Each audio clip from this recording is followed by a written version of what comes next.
आज की कहानी है बकबक चिड़िया। एक खूबसूरत जंगल में एक चिड़िया रहती थी। वह चिड़िया हमेशा बातें ही करती। वह बहुत झूठ भी बोलती थी। कभी किसी से कहती, मैं बहुत दौलतमंद हूँ, मुझे पैसों की ज़रूरत नहीं है, मैं बहुत अमीर हूँ।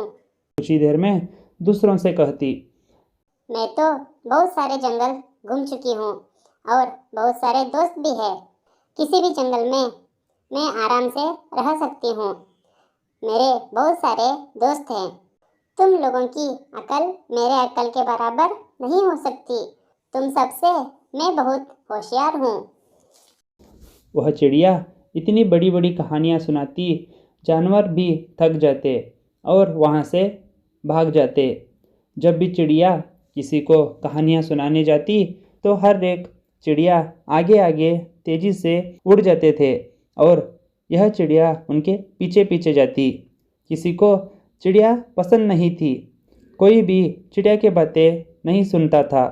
लेकिन कैसे भी करके चिड़िया किसी को घेर लेती और बातें करना शुरू करती। एक दिन राजकुमार के महल से उस जंगल में एक खूबसूरत चिड़िया आई। सारे पक्षी उसके पास आ गए। क्या तुम ही बातूनी चिड़िया हो? देखो देखो दोस्तों, मैं कितनी मशहूर हूँ। अब मुझे दूसरे जंगल के जानवर भी जानते हैं। जब मैं दुनिया घूमकर आऊँगी तो सोचो मैं कितनी मशहूर हो जाऊँगी। मैं तो तुम्हें राजा के दरबार में दावत देने आई थी, लेकिन तुम तो पहले दुनिया घूमने जा रहे हो, इसलिए मैं चलती हूँ।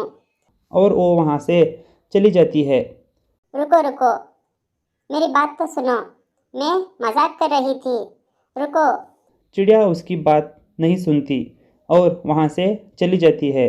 सारे ही पक्षी हंसने लगते हैं और बकबक करने वाली चिड़िया शर्मिंदा हो जाती है और उसे अपने घमंड का फल मिल जाता है।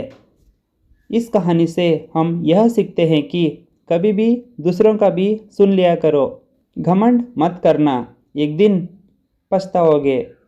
कहानी अच्छी लगे तो सब्सक्राइब करें। Thank you.